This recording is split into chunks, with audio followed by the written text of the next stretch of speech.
एक तरफ दुश्मनों की खतरनाक साजिश, दूसरी तरफ गोलगप्पों के बीच छिपा प्यार। और फिर वेदांश राठौर ने मन्नत से ऐसी पनिशमेंट मांग ली जिसे सुनकर मन्नत के पैरों तले जमीन खिसक गई। तो दोस्तों, शुरू करने से पहले आप सभी से गुजारिश है, यदि आप मेरे चैनल पर नए हैं तो चैनल को सब्सक्राइब जरूर कर लें। वीडियो पसंद आए तो लाइक करें, दोस्तों के साथ शेयर करें। और हाँ, इस कहानी के पिछले भाग को देखने के लिए आप प्लेलिस्ट में मन्नत एक जुनून देख सकते हैं। तो चलिए शुरू करते हैं मन्नत एक जुनून भाग 22। नकाबपोश ने नकाब के पीछे से अंगद को अपनी सुलगती हुई नजरों से घूरा। उसकी आंखों में गुस्सा और अविश्वास साफ झलक रहा था। वह आगे झुका और फुसफुसाते हुए बोला, तुमने खुद उसकी यादों को ट्रिगर करने की कोशिश की? क्या तुमने कोई ऐसा पुराना सच या चेहरा उसके सामने रखा जिससे उसका दिमाग घूम जाए? यह सुनकर अंगद ने बेबसी से अपना सिर हिलाया और कहा, मुझे मौका ही नहीं मिला। अंगद की यह बात सुनते ही नकाबपोश ने गुस्से से अपने दांत भींचे। जब तुम्हें मौका ही नहीं मिला तो तुमने इतनी आसानी से यह यकीन कैसे कर लिया कि उसकी यादें लौट आई है? बेवकूफ हो तुम। हो सकता है कि वो महज एक नाटक कर रही हो, या हो सकता है कि वेदांश राठौर खुद कोई खेल खेल रहा हो और उसने ही मन्नत को राठौर मेंशन में ऐसा बर्ताव करने के लिए सिखाया हो। उसने अंगद के कंधे को कसकर पकड़ा और उसे हुक्म देते हुए कहा, अब जो मैं कह रहा हूँ ध्यान से सुनो। तुम उसके सामने ऐसी बातें करोगे जो सिर्फ पुरानी मन्नत जानती थी। उसके जख्म कुरेदो, उसके अतीत को उसके सामने लाओ, उसकी कमजोर नस पर वार करो, फिर देखो कि वह उस पर क्या और कैसे रिएक्ट करती है। वो सच में तड़पती है या सिर्फ नॉर्मल रहने का ढोंग करती है। ये सब देखने के बाद मुझे इन्फॉर्म करना। अंगद ने थूक निकलते हुए पूछा, और अगर सच में उसकी यादाश्त लौट आई हो तो? नकाबपोश के होठों पर एक क्रूर मुस्कान उभर आई। अगर गलती से भी उसकी यादाश्त लौट आई है तो फिर हमें इस खेल को और भी ज़्यादा दिलचस्प और खौफनाक बनाना होगा। मैंने उसके लिए पहले से ही कुछ और भी ज़्यादा खतरनाक सोच रखा है। लेकिन याद रखना अंगद, इस बार हम में से कोई भी पीछे नहीं हट सकता है और ना ही कोई गलती बर्दाश्त की जाएगी। उसने अंगद की आंखों में आंखें डाली और बेहद ठंडे लहजे में आखिरी चेतावनी दी, वरना हमारे बॉस हम में से किसी को भी जिंदा नहीं छोड़ेंगे। वो हम सब की जान ले लेंगे, समझे? बॉस का नाम सुनते ही अंगद के माथे पर पसीना आ गया, लेकिन उसने अपने डर को छुपा लिया। वहीं दूसरी ओर वेदांश और मन्नत जैसे ही केबिन के अंदर पहुंचे, मन्नत बिना उसकी तरफ देखे सीधे जाकर अपने डेस्क पर बैठ गई। वहीं वेदांश भी अपने चेयर पर जाकर बैठ गया, लेकिन उसकी गहरी और ठंडी नजरें मन्नत पर ही टिकी हुई थी। तभी अचानक उसके मोबाइल पर मैसेज की नोटिफिकेशन आई। वेदांश ने फ़ोन उठाया और जैसे ही स्क्रीन खोली, शिव द्वारा भेजी गई कुछ तस्वीरें सामने आ गई। तस्वीरों में अंगद किसी नकाबपोश इंसान से क्लब में बात करता दिखाई दे रहा था। उन तस्वीरों को देखकर वेदांश के चेहरे पर एक बेहद खौफनाक और जानलेवा मुस्कान उभर आई। उसकी उंगलियां फ़ोन की स्क्रीन पर ही कस गई। उसने मन ही मन मुस्कुराते हुए खुद से कहा, आखिरकार अंगद राठौर, तुम अपने उस अदृश्य मालिक को इन्फॉर्म करने के लिए बिल से बाहर निकल ही गए कि मेरी जान ने आज राठौर मेंशन में क्या बवाल मचाया है। बहुत अच्छे, तुम आगे बढ़ो, अपने पैर और आगे बढ़ाओ, क्योंकि तुम्हारी हर एक हरकत पर मेरी ये बाज जैसी नज़रें 24 घंटे टिकी हुई है। तुम खुद मुझे अपने उस आका तक पहुँचाओगे।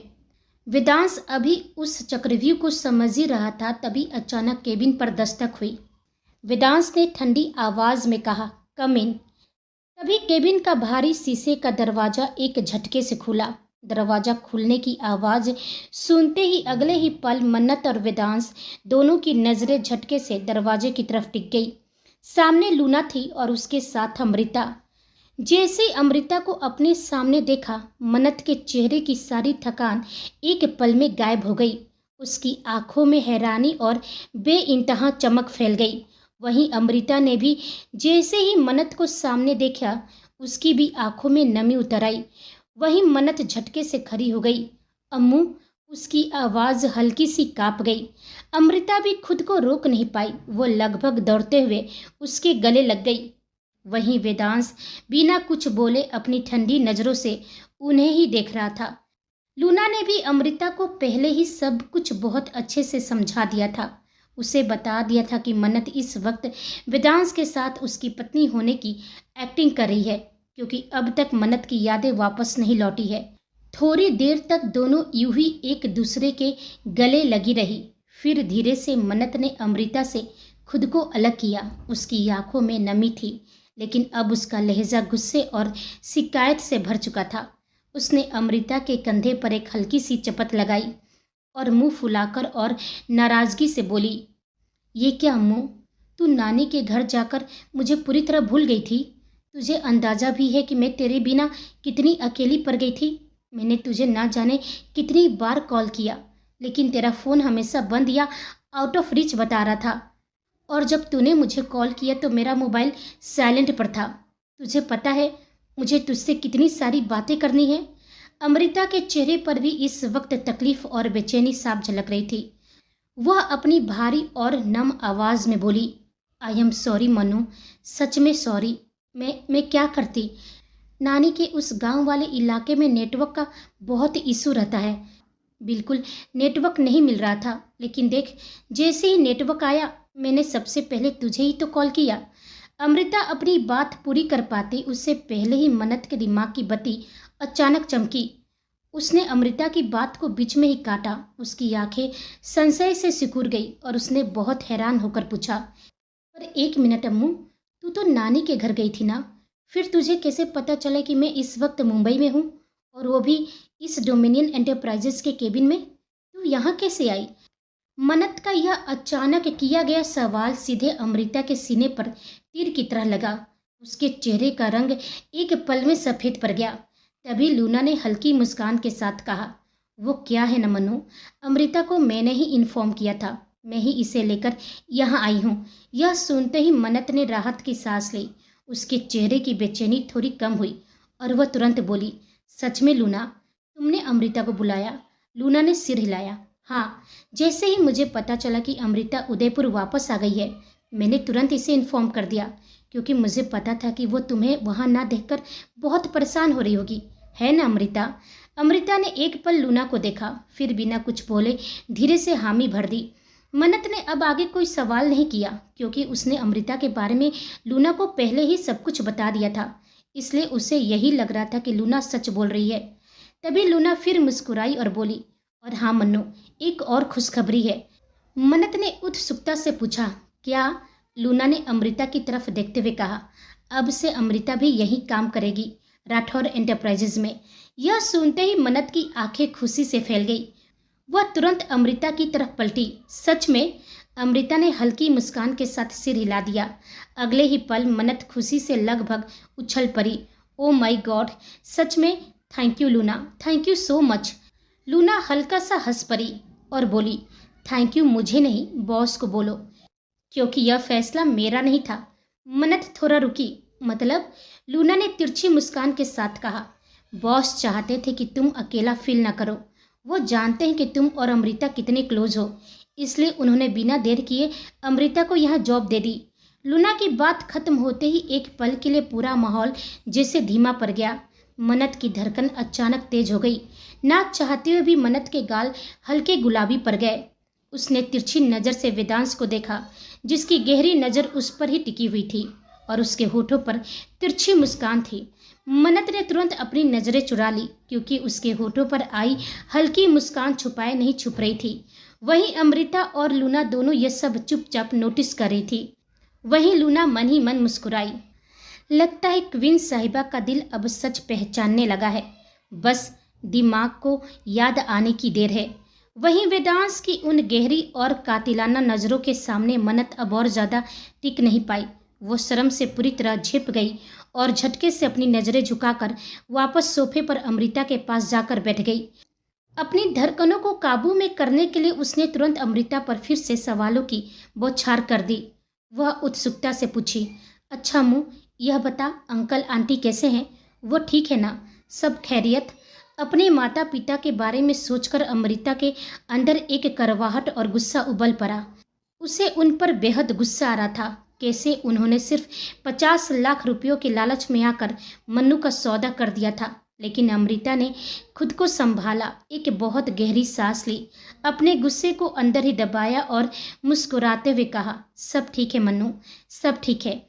यह सुनकर मन्नत के चेहरे पर मुस्कान आ गई और वह मन ही मन सोची, thank you Mata Rani, thank you very much. अब अम्मू यहाँ होगी तो मैं अपने सच तक जरूर पहुँच जाऊंगी। मुझे अम्मू से बात करनी होगी। अभी दोनों आपस में बातें कर ही रही थी, तभी केबिन का भारी दरवाजा एक बार फिर खुला। इस बार अंदर कबीर और पंखुरी ने कदम रखा। जैसे ही पंखुरी ने कबीर के साथ अंदर आकर सोफे पर मन्नत और अमृता को खिलखिलाकर बातें करते देखा, कमरे का माहौल अचानक बदल गया। कबीर के चेहरे पर तो कोई खास एक्सप्रेशन नहीं आया, क्योंकि वह अपनी भावनाओं को छुपाना जानता था। लेकिन पंखुरी की आंखें मन्नत को देखते ही बिल्कुल सूज गई। वह पूरी तरह सॉफ्ट हो गई। उसकी आंखों में धीरे धीरे आंसू तैरने लगे। एक समय था जब मन्नत पंखुरी से भी ऐसे ही हंस हंस कर बातें किया करती थी। दोनों के बीच कितनी गहरी बॉन्डिंग थी। मन्नत के जाने के बाद पंखुरी की जिंदगी में उसकी जैसी कोई दूसरी अच्छी दोस्त कभी बनी ही नहीं थी। उसे इस तरह अपने सामने देखकर पंखुरी के दिल में एक बहुत तीखी टिस उठी। वहीं कबीर की नजरें इस वक्त पंखुरी के चेहरे पर ही टिकी थी। वह बहुत अच्छे से समझ रहा था कि मन्नत को इस हालत में देखकर पंखुरी को अंदर ही अंदर कितनी तकलीफ हो रही होगी। वहीं दूसरी तरफ चेयर पर बैठा वेदांश की भी पारखी नजरें कबीर और पंखुरी पर ही टिकी थी। वो सब समझ रहा था, इसलिए उसने भी कबीर को मना किया था कि पंखुरी को यहाँ मत लाओ। और कबीर भी तो यही चाहता था, लेकिन पंखुरी कहाँ सुनती है। लेकिन पंखुरी ने किसी तरह खुद को संभाला, कबीर की तरफ देखी और उसकी आंखें कह रही थी, मेरी मन्नू खुश है, मेरे लिए यही काफ़ी है, मैं उसका दर्द सह लूँगी।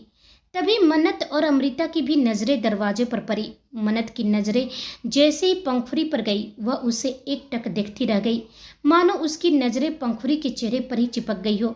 मन्नत को खुद समझ नहीं आ रहा था कि उसे देखकर उसके दिल में एक अजीब सा एहसास, एक अनजाना सा खिंचाव क्यों महसूस हो रहा था। पंखुरी ने जैसे ही देखा कि मन्नत उसे घूर रही है, उसने तुरंत अपने चेहरे के भाव बदले और अपनी आंखों में आए आंसुओं को बड़ी चालाकी से छुपा लिया। वह आगे बढ़ी और बेहद नरमी से बोली, हाय मन्नू। पंखुरी की आवाज़ सुनते ही मन्नत की तंद्रा टूटी और वह अपनी जगह पर उठ खड़ी हुई। इधर बगल में बैठी अमृता मन्नत के इन हाव भाव को बहुत बारीकी से देख रही थी। उसे यही लग रहा था कि शायद पंखुरी को देखकर मन्नत को कुछ याद आए। वहीं मन्नत ने पंखुरी को गौर से देखते हुए एक बहुत प्यारी सी मुस्कान के साथ कहा, हेलो, क्या मैं आपको जानती हूँ? मन्नत का यह सवाल सुनकर पंखुरी के चेहरे पर एक दर्द भरी कड़वी मुस्कान उभर आई। उसने अपने दिल पर पत्थर रखकर कहा, हाँ, तुम मुझे जानती भी हो और नहीं भी जानती हो। मन्नत की भवें सिकुड़ गई। वो और भी ज़्यादा उलझ गई। मैं कुछ समझी नहीं। पंखुरी ने मन्नत के दोनों हाथ थामे और मुस्कुराते हुए कहा, समझना क्या है मन्नू, तुम इस वक्त जिसे अपना भाई मानकर बैठी हो ना, यानी कबीर, मैं उन्हीं की पत्नी हूँ, यानी कि तुम्हारी प्यारी सी भाभी और तुम्हारी एक बहुत अच्छी दोस्त भी। पंखुरी के मुंह से भाभी का रिश्ता सुनते ही मन्नत के दिमाग की उलझन झटके से गायब हो गई। उसने अपनी दोनों हथेलियां अपने गाल पर रखी और बेहद एक्साइटेड होकर बोली, oh my God, you are looking gorgeous bhabhi, आप तो सच में बहुत सुंदर हैं। कबीर भाई की चॉइस तो कमाल की है। मन्नत के मुंह से अपने लिए भाभी शब्द सुनकर पंखुरी हल्का सा ठिठक गई। उसके होठों पर मुस्कान तो थी, लेकिन आंखों में एक चुभन उतर आई थी, क्योंकि उसकी मनु ने उसे कभी भाभी कहकर ही नहीं बुलाया था। हमेशा प्यार से पंखुरी या पंखू ही कहा करती थी। पंखुरी ने खुद को संभालते हुए धीमे स्वर में कहा, प्लीज़ मनु, मुझे भाभी मत कहो, तुम मुझे पंखुरी या पंखू कह सकती हो। हमारी मनु भी मुझे यही कहती थी। यह सुनते ही मन्नत कुछ पल के लिए चुप हो गई। उसके दिल में फिर वही अजीब सा एहसास उठा, जैसे वह इस लड़की को बहुत अच्छी तरह से जानती हो। उसका स्पर्श, उसकी आंखें, उसकी आवाज़, सब कुछ दिल को अपना सा लग रहा था। लेकिन इस वक्त मन्नत खुद को और उलझाना नहीं चाहती थी। सुबह से ही राठौर मेंशन की बातें, अजीब एहसास, फिर कार में वेदांश के साथ गोलगप्पे को लेकर बहस। उसका दिमाग पहले ही थक चुका था। वह अब खुद को और सवालों में नहीं ढकेलना चाहती थी। इसलिए उसने बस हल्की सी मुस्कान के साथ कहा, ठीक है पंखू, अब से मैं तुम्हें पंखू ही बुलाऊंगी। यह सुनते ही पंखुड़ी की आंखों में चमक उतर आई। वह धीरे से बोली, तो फिर एक हग तो बनता है ना। मन्नत बिना कुछ सोचे उसके करीब आई और अगले ही पल दोनों एक दूसरे के गले लगी हुई थी।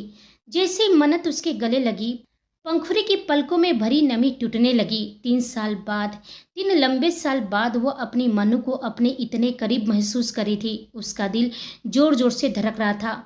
वह खुद को इमोशनल होने से रोकने की पूरी कोशिश करी थी, लेकिन आंखें बार बार नम हो जा रही थी। वहीं दूसरी तरफ मन्नत को भी पंखुड़ी को गले लगाकर एक अजीब सा सुकून महसूस हो रहा था। एक अपनापन, एक रिश्ता जो बिना यादों के भी उसके दिल तक पहुंच रहा था। उसे ऐसा महसूस हो रहा था जैसे वह इस एहसास को बहुत पहले से जानती है। वहीं अमृता, लूना, कबीर और वेदांश, सबकी निगाहें उन दोनों पर ही टिकी हुई थी। कबीर अपनी आंखों की नमी बड़ी मुश्किल से छुपा रहा था। उसकी उंगलियां हल्के से मुट्ठी में बंध गई थी, क्योंकि उसके सामने वही नजारा था जिसे देखने के लिए वह 3 साल से तरस रहा था। और वेदांश, उसकी गहरी खामोश निगाहें सिर्फ मन्नत पर टिकी थी।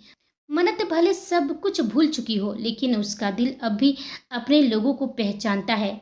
वहीं दूसरी ओर अंधेरे में डूबे एक आलीशान कमरे में सन्नाटा पसरा हुआ था। कमरे की सारी लाइट्स बंद थी। बस सामने लगी बड़ी स्क्रीन की हल्की नीली रोशनी पूरे माहौल को और भी खौफनाक बना रही थी। स्क्रीन पर सिर्फ दो नीली आंखें दिखाई दे रही थी, ठंडी, खतरनाक और पूरी तरह बेदर्द। उन आंखों में ऐसा जुनून था जैसे सामने वाला इंसान नहीं, मौत खुद बैठी हो। स्क्रीन के दूसरी तरफ अचानक किसी के दर्दनाक चीखने की आवाज गूंजी। अगले ही पल वैभव और नकाबपोश दोनों खामोश हो गए। स्क्रीन पर कुछ सेकेंड के लिए एक आदमी दिखाई दिया जो बुरी तरह कुर्सी से बंधा हुआ था। उसके पूरे शरीर पर चोटों के निशान थे। खून उसके चेहरे से टपक रहा था, लेकिन फिर भी उसकी आंखों में डर से ज्यादा वफादारी थी। वह आदमी किंग का जासूस था, जिसे पिछले 3 दिनों से लगातार टॉर्चर किया जा रहा था। भारी आवाज फिर गूंजी, आखिरी बार पूछ रहा हूँ, वेदांश राठौर को हमारे बारे में क्या पता चला है? लेकिन उस आदमी ने खून थूकते हुए सिर्फ इतना कहा, मर जाऊंगा, लेकिन किंग के खिलाफ एक शब्द नहीं बोलूंगा। अगले ही पल स्क्रीन पर गोली चलने की आवाज गूंजी। धड़ाम, उस आदमी का सिर एक तरफ लुढ़क गया। कमरे में मौत जैसी खामोशी फैल गई और फिर वही ठंडी आवाज गूंजी, वफादार लोग मुझे पसंद है, लेकिन सिर्फ तब तक जब तक वो मेरे काम के हो। फोन के दूसरी तरफ मौजूद नकाबपोश और वैभव दोनों खामोश थे, क्योंकि वो जानते थे जब यह आवाज गूंजती है तो सिर्फ आदेश नहीं, तबाही निकलती है। तभी वो भारी और रौबदार आवाज गूंजी, बहुत खेल खेल लिया वेदांश राठौर ने। अब वक्त आ गया है उसकी ताकत को तोड़ने का। हर इंसान की एक कमजोरी होती है, और वेदांश राठौर की कमजोरी है उसके अपने लोग। उसकी नीली आंखों में खतरनाक चमक उतर आई। वार वही करो जहां से इंसान सबसे ज्यादा टूटता है। उन लोगों को निशाना बनाओ जो वेदांश राठौर की ढाल बनकर खड़े हैं, उनके पिलर्स। दूसरी तरफ बैठे वैभव के होठों पर खतरनाक मुस्कान फैल गई। वह आराम से शराब का घुट भरते हुए बोला, ओके बॉस, इस बार ऐसा खेल होगा कि वेदांश राठौर संभल भी नहीं पाएगा। नकाबपोश भी धीमी आवाज में बोला, बस एक इशारा चाहिए और हम उनकी जिंदगी को जहन्नुम बना देंगे। तभी सामने स्क्रीन पर बैठा हुआ रहस्यमय इंसान हल्का सा हंसा, लेकिन उसकी हंसी में इंसानियत नहीं, सिर्फ मौत की आहट थी। याद रखना, शेर को मारना मुश्किल होता है, इसलिए शिकारी पहले उसके झुंड को तोड़ता है। और इस बार वेदांश राठौर अपनी आंखों के सामने सब कुछ खोएगा। जैसे ही फोन कटा, कमरे में खामोशी फैल गई, लेकिन उस खामोशी के बीच वैभव की आंखों में खतरनाक चमक उतर आई थी। उसके होठों पर धीमी, बेहद डरावनी मुस्कान फैल गई। वह आराम से अपनी चेयर से उठा और धीरे धीरे सामने लगी बड़ी दीवार की तरफ बढ़ा, जहां कई तस्वीरें लगी हुई थी। वेदांश, कबीर, पंखुड़ी, मन्नत, और उनके बाकी अपने परिवार। पूरे दीवार जैसे वेदांश राठौर की दुनिया का नक्शा बनी हुई थी। वैभव कुछ पल उन तस्वीरों को घूरता रहा, फिर उसकी नज़र सीधे जाकर कबीर की तस्वीर पर टिक गई। उसकी आंखों में नफरत और भी गहरी हो गई। अगले ही पल उसने टेबल पर रखा चाकू उठाया और धीरे से कबीर की तस्वीर पर लंबा स्क्रैच बना दिया। कबीर, वह जहरीली मुस्कान के साथ बोला। वेदांश राठौर की सबसे मजबूत ढाल। नकाबपोश उसकी तरफ देख रहा था। वैभव ने बिना नजरें हटाए पूछा, कबीर की सबसे बड़ी कमजोरी क्या है? नकाबपोश तुरंत बोला, उसकी पत्नी पंखुरी और उसकी बहन मन्नत। तुम तो अच्छे से जानते हो। उसने आगे कहा, मन्नत को हम नुकसान नहीं पहुंचा सकते हैं, लेकिन पंखुरी। उसकी आवाज़ और भी ठंडी हो गई।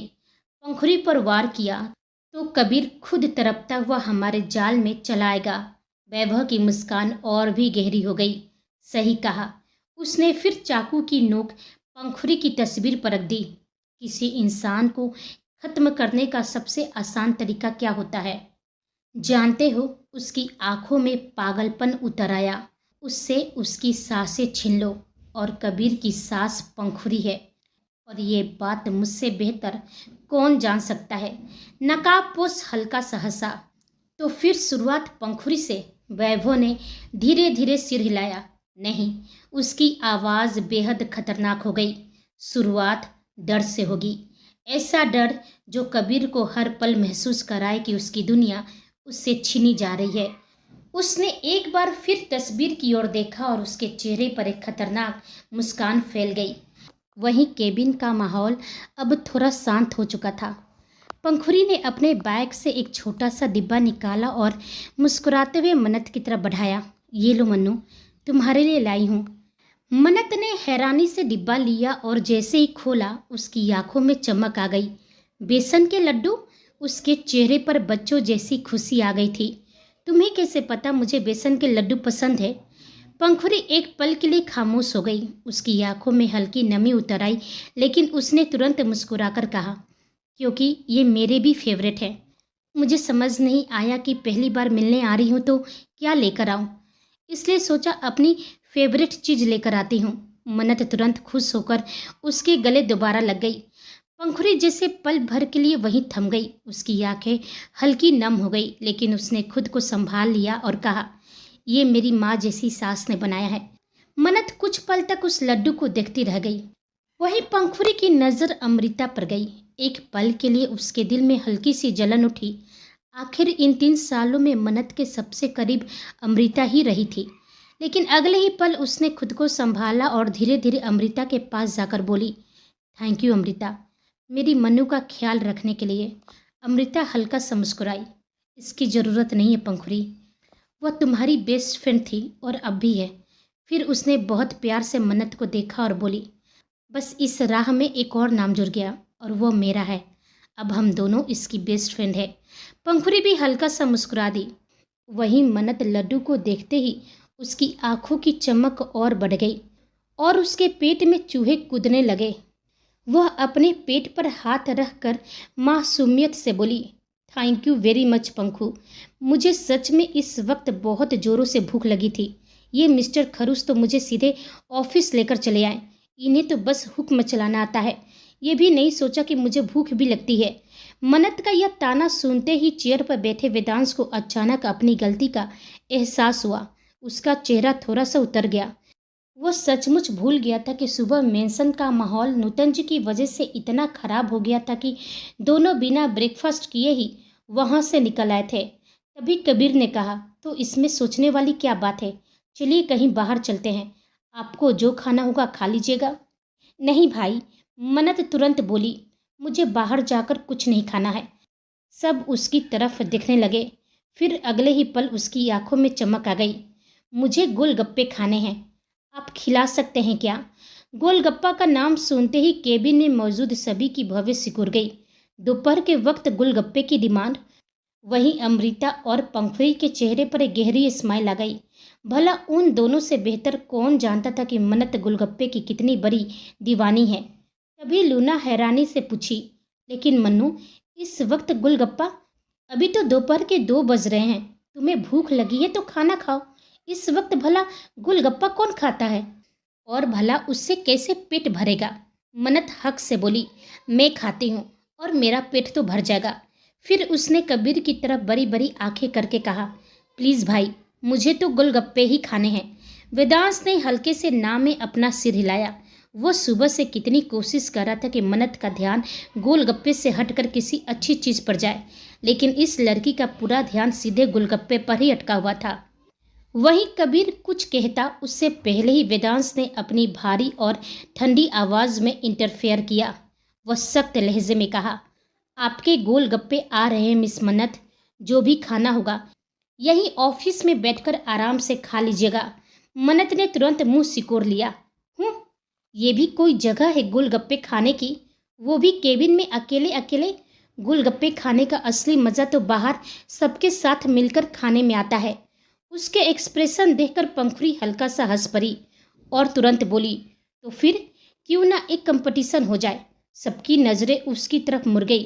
पंखुड़ी ने शरारती मुस्कान के साथ कहा, तो कहो मन्नू, हम लड़कियों के बीच गोलगप्पा कंपटीशन, जो जीतेगा वही सिकंदर। पंखुड़ी को अच्छी तरह से याद था कि जब भी मन्नत गोलगप्पे खाती थी हर बार उसे कंपटीशन पर उतार देती थी, और आज वो एक बार फिर उस एहसास को उसके साथ जीना चाह रही थी। यह सुनते ही लूना और अमृता के चेहरे पर भी मुस्कान आ गई। वही मन्नत के दिमाग में तुरंत खुराफात शुरू हो गई। उसकी गहरी नज़र सीधे वेदांश पर जाकर टिकी और मन ही मन बोली, मुझे स्ट्रीट वाले गोलगप्पे खाने नहीं दिए ना, अब आपको बताती हूँ मिस्टर खरूस। फिर वह धीरे धीरे पंखुड़ी की तरफ मुड़ी और नकली गंभीरता से बोली, लड़कियों में क्या ही मजा है कंपटीशन का। सब उसे देखने लगे। मन्नत ने जानबूझकर वेदांश और कबीर की तरफ देखा और फिर टेंशन से बोली, मैं तो कहती हूँ लड़कों को भी इस खेल में उतरना चाहिए। उसकी आंखों में शरारत साफ चमक रही थी। अब पता तो चले, जो लोग इतना एटीट्यूड दिखाते हैं वो हमसे जीतने के काबिल भी है या नहीं। उसकी बात सुनते ही लूना की आंखों में चमक आ गई। उसे साफ समझ में आ रहा था कि मन्नत जानबूझकर वेदांश को चुनौती दे रही है। तभी पंखुड़ी जोर जोर से हंसने लगी। उसकी हंसी सुनकर सबकी नज़रें उस पर ही टिक गई। वह हंसते हंसते बोली, रहने दो मन्नू, फिर तो कबीर पहले ही हार गए। कबीर ने तुरंत भव्य चढ़ाई, मतलब? पंखुड़ी ने अपनी हंसी रोकते हुए कहा, आप आज तक मुझसे गोलगप्पा कंपटीशन में जीत ही नहीं पाए हैं। 2 प्लेट के बाद इनकी हालत खराब होने लगती है। पिछली बार तो इतने तीखे गोलगप्पे खा लिए थे कि इनके नाक कान से धुआं निकल रहा था। यह सुनते ही सबकी हंसी छूट गई। कबीर का चेहरा देखने लायक था। वह तुरंत बोला, यह ठीक बात नहीं है वाइफी, आप मेरी शिकायत कर रही हैं। पंखुड़ी ने पूरे विवाह अंदाज में गर्दन टेढ़ी की। शिकायत नहीं कर रही हूँ मिस्टर कबीर शेखावत, सच बता रही हूँ, और सच कड़वा होता है। आप भूल गए जब पिछली बार मैंने आपको गोलगप्पे खिलाए थे तो आपकी क्या हालत हुई थी? इसलिए आप तो रहने ही दीजिए, पहले ही अपने हाथ खड़े कर लीजिए। मन्नत तुरंत कबीर के पास आई और उसका हाथ पकड़कर पूरी हमदर्दी से बोली, अरे भाई, ये तो सही बात नहीं है। आप लड़कियों के सामने ऐसे कैसे हार मान सकते हैं, खासकर अपनी बीबी के सामने? मैं तो कहती हूँ आज आप साबित कर ही दो कि आप किसी से कम नहीं हैं।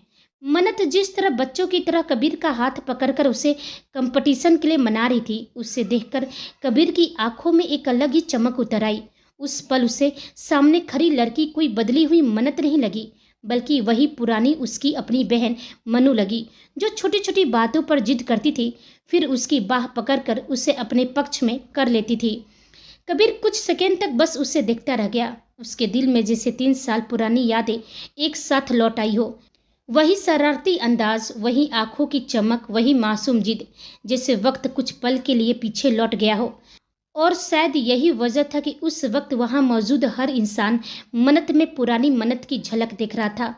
कबीर ने एक गहरी सांस ली, अपनी टाई ढीली की और मुस्कुराते हुए कहा, अब एक तरफ मेरी वाइफ है और दूसरी तरफ मेरी बहन, मैं मना तो कर ही नहीं सकता हूँ।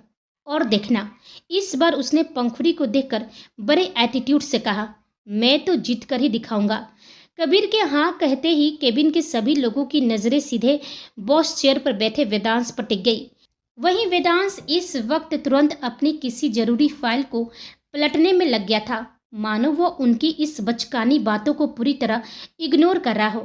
तभी मन्नत ने तिरछी नजरों से वेदांश को देखते हुए कबीर से कहा, लेकिन लगता है भाई कोई और है जो इस कंपटीशन का नाम सुनकर बुरी तरह डर गया है।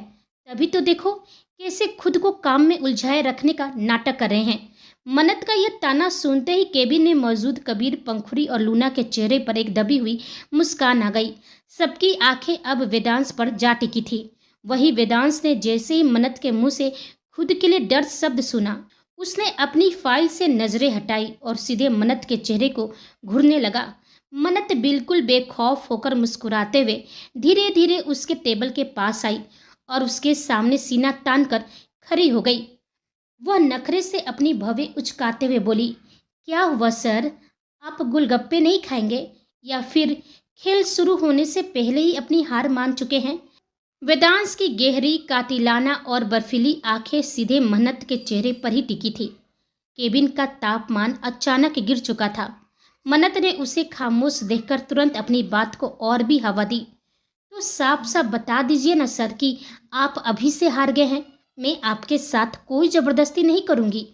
मन्नत का यह बचपना और उसका यह एटीट्यूड देखकर वेदांश की आंखें और भी ज्यादा गहरी और खतरनाक हो गई। उसकी ईगो को मन्नत ने सीधे ठेस पहुंचाई थी। वह झटके से अपनी आलीशान बॉस चेयर से उठ खड़ा हुआ। वेदांश का वो लंबा, गठीला और रौबदार शरीर जैसे ही खड़ा हुआ, मन्नत की धड़कन ने एक पल के लिए अपनी लय खो दी। वहीं वेदांश टेबल का चक्कर काटकर तुरंत मन्नत के बिल्कुल करीब आ गया।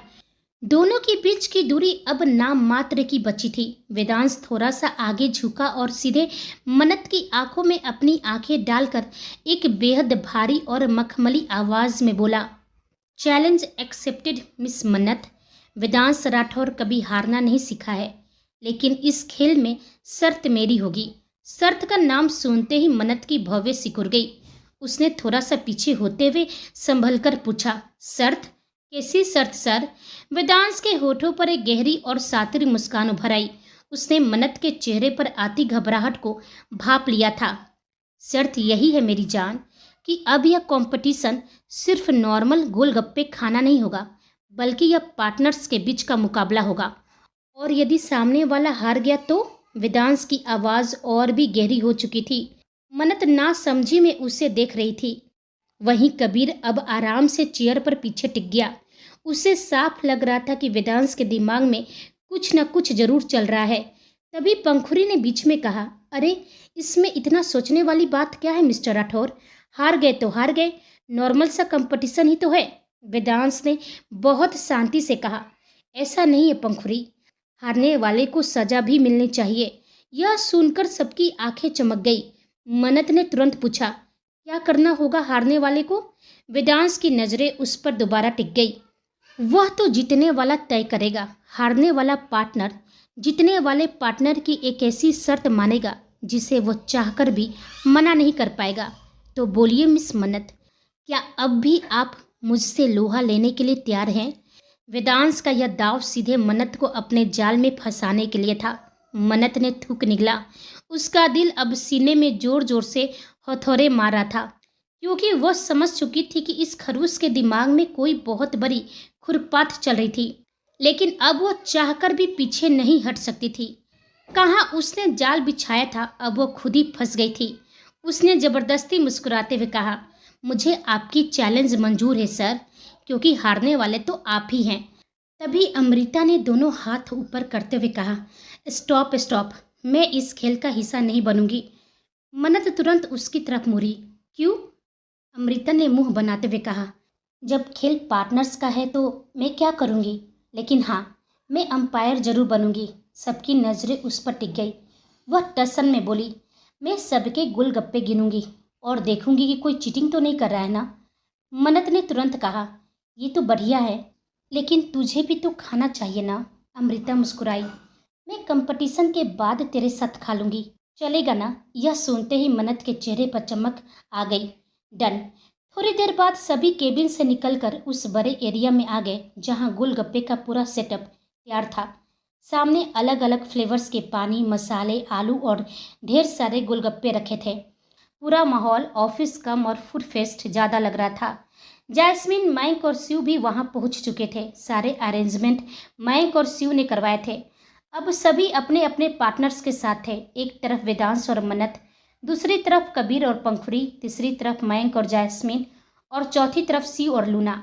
लूना प्यार से शिव को देख रही थी, जबकि शिव उसे ऐसे घूर रहा था जैसे कोई उसे जबरदस्ती युद्ध में उतार दिया हो। वो धीरे से बड़बड़ाया, देखो, मुझे सिर्फ किंग की वजह से इस खेल में हिस्सा लेना पड़ रहा है, इसलिए तुम पहले ही हार मान लो। लूना ने तुरंत कमर पर हाथ रख लिया। ऐसा क्यों? मैं क्यों हार मान लूं?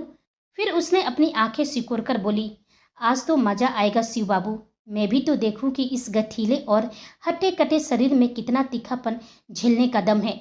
शिव ने तिरछी नजरों से उसे देखा और कहा, मेरी छोरो डॉक्टर साहिबा, अपनी देखो। डॉक्टर को अपनी हेल्थ का ख्याल रखना चाहिए, और तुम यहाँ गोलगप्पा खाने पर लगी हो। फिर वह थोड़ा झुककर बेहद धीमी आवाज में बोला, और माफिया वर्ल्ड में ये सब चलता है क्या? पता नहीं किंग के दिमाग में क्या चल रहा है। लूना के होठों पर रहस्यमयी मुस्कान आ गई। तुम नहीं समझोगे शिव बाबू, वह प्यार से बोली। पहले प्यार करके तो देखो, फिर समझोगे कि लोग अपनी क्वीन के लिए क्या क्या करते हैं, जो हमारे किंग कर रहे हैं। उसने चुपके से वेदांश और मन्नत की तरफ देखा और मुस्कुरा दी। और मुझे पूरा यकीन है कि किंग इस कंपटीशन के बहाने क्वीन से कुछ न कुछ उटपटांग जरूर करवाएंगे।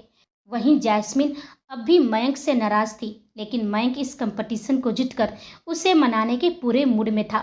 तभी मन्नत ने गोलगप्पे वाले भैया की तरफ देखा और अपनी आवाज ऊंची करते हुए कहा, भैया, पानी इतना तीखा बनाना कि सामने वाले की आंख, कान, नाक सब कुछ लाल हो जाए और सुबह इन्हें अपनी नानी याद आ जाए। मन्नत का इशारा सीधे वेदांश की तरफ था। यह सुनकर वेदांश के चेहरे पर एक गहरी कातिलाना स्माइल आई। उसने मन्नत की आंखों में झांकते हुए धीरे से कहा, देखते हैं मिस मन्नत कि सुबह किसे नानी याद आती है। मन्नत ने भी चुनौती भरी नजरों से उसे देखा। हारने के लिए पहले मैदान में टिकना पड़ता है मिस्टर खरूस, और जीतने के लिए। वेदांश धीरे से उसके करीब झुका। दिमाग चाहिए होता है जान। मन्नत का दिल एक पल को अटक गया। तभी अमृता ने जोर से सीटी बजाई। कंपटीशन स्टार्ट, और अगले ही पल पूरा एरिया हंसी, शोर और गोलगप्पे की खुशबू से भर गया। पहले ही राउंड में शिव ने अपनी प्लेट साइड में रखकर हाथ खड़े कर दिए। वैसे भी उसे इतना तीखा पानी झेला नहीं जाता था। शिव को घुटने टेकते देख लूना के चेहरे पर एक कातिलाना मुस्कान आ गई। वो धीरे से उसके पास आई और उसके कान के पास झुकते हुए मदहोश करने वाली आवाज में फुसफुसाई, आज समझी, इस हट्टे कट्टे और गठीले शरीर में तीखा झेलने की ताकत नहीं है, तो फिर आप मेरे जैसी तीखी मिर्ची को कैसे झेलेंगे शिव बाबू। यह सुनते ही शिव ने एक पल के लिए लूना को ऊपर से नीचे घूरा और तल्ख लहजे में कहा, इसलिए तो मैं तुमसे खुद को दूर रखता हूँ और आगे भी इस बात का पूरा ख्याल रखूंगा। शिव के इस बेरुखी पर लूना ने अपने मुंह सिकोड़ा और आंख मारते हुए बोली, इस गोलगप्पे के तीखे पानी से दूर होना तो आसान है शिव बाबू, लेकिन मुझ जैसी तीखी मिर्ची से दूर होना नामुमकिन है। जब मैं लगूंगी ना तो आपको बहुत ही मज़ा आने वाला है।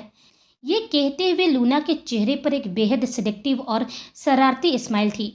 उसकी इस बोल्ड बात को सुनकर शिव को अचानक तेजी से जोरदार खांसी आ गई।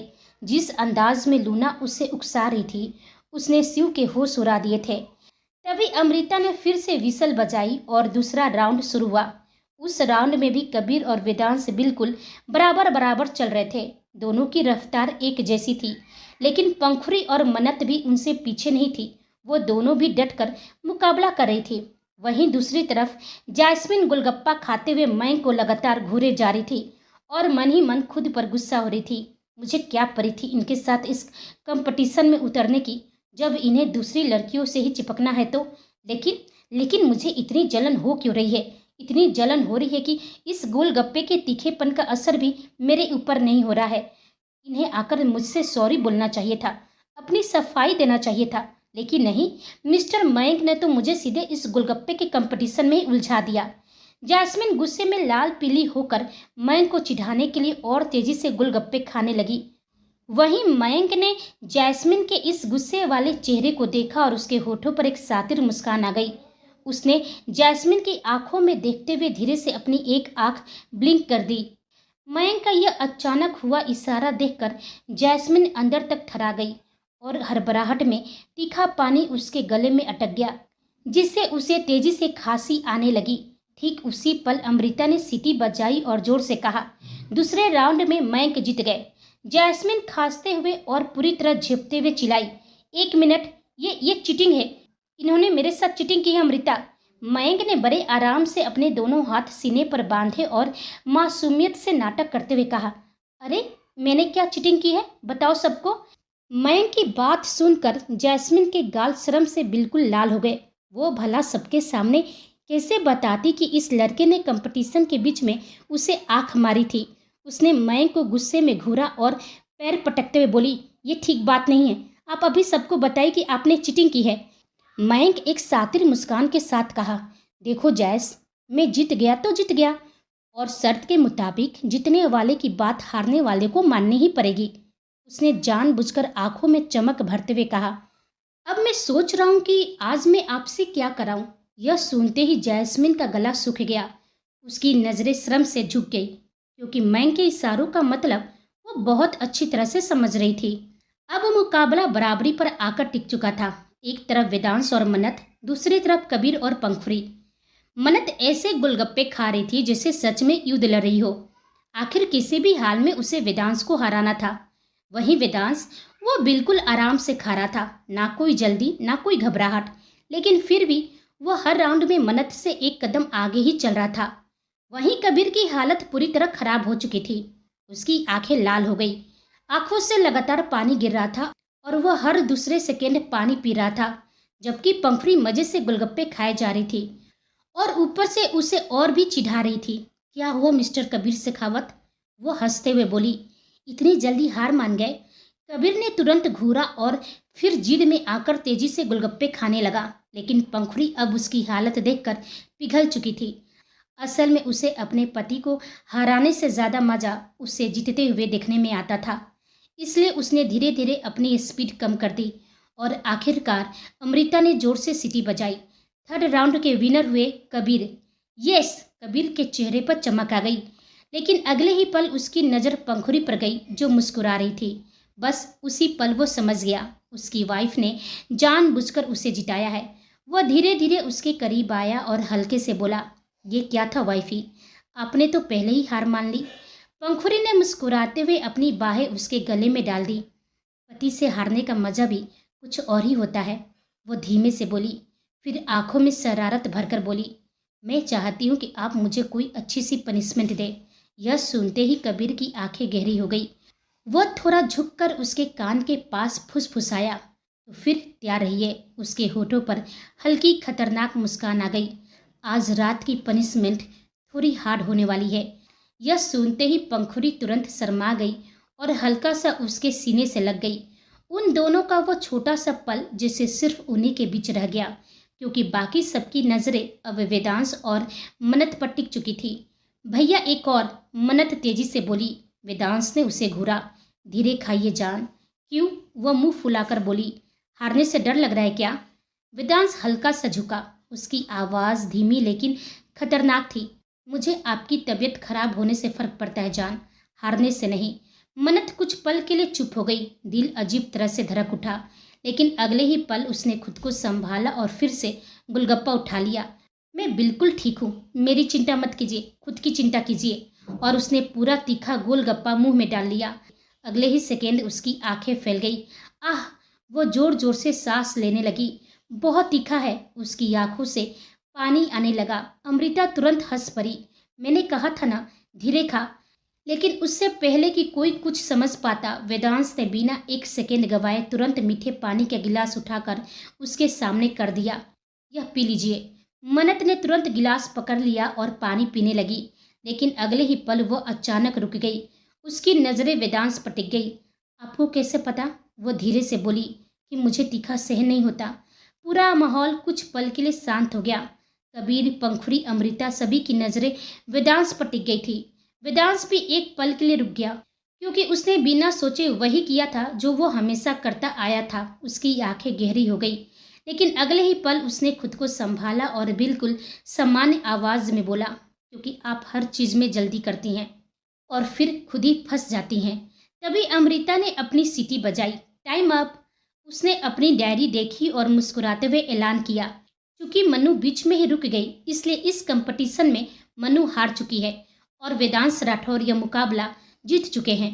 जैसे ही मन्नत के कानों में अमृता की यह बात पड़ी, उसे झटके से दोबारा और भी तेज खांसी आने लगी। इस बार खांसी तीखेपन से ज्यादा सदमे की वजह से थी।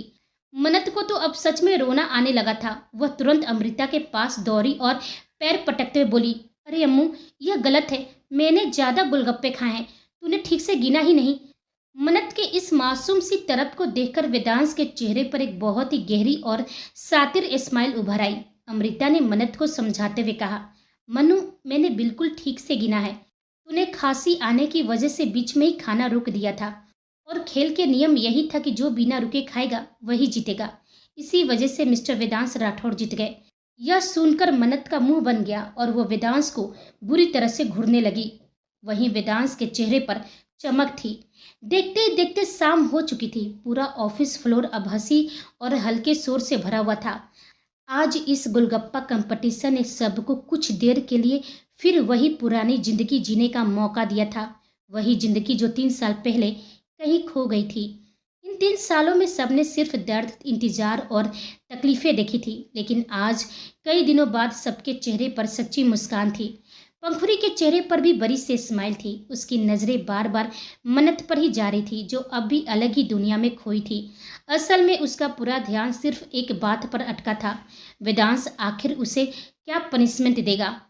वहीं कबीर भी लगातार मन्नत को ही देख रहा था। आज उसने अपनी बहन को फिर से वैसे ही हंसते देखा था, बिना किसी डर के, बिना कोई सवाल किए, बिना खुद को रोके, बस दिल खोलकर। उसकी आंखों में हल्का सा सुकून उतर आया। तभी पंखुड़ी ने गहरी सांस लेकर कहा, मनु, अब मुझे चलना चाहिए। सच में आज बहुत अच्छा लगा। मन्नत तुरंत उसके गले लग गई।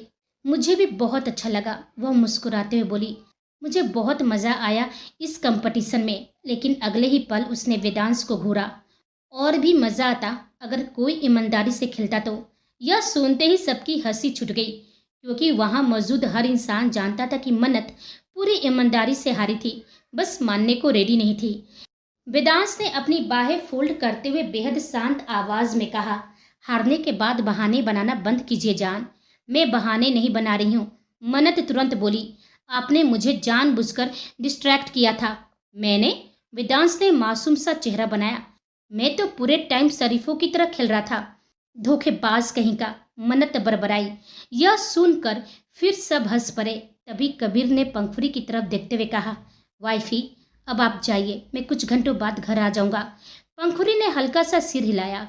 फिर उसने एक बार मुड़कर मन्नत को देखा। उसकी आंखों में प्यार, अपनापन और हल्की सी नमी थी, जैसे दिल कह रहा हो, काश तू सब याद कर पाती मनु। लेकिन अगले ही पल उसने खुद को संभाला और मुस्कुरा दी।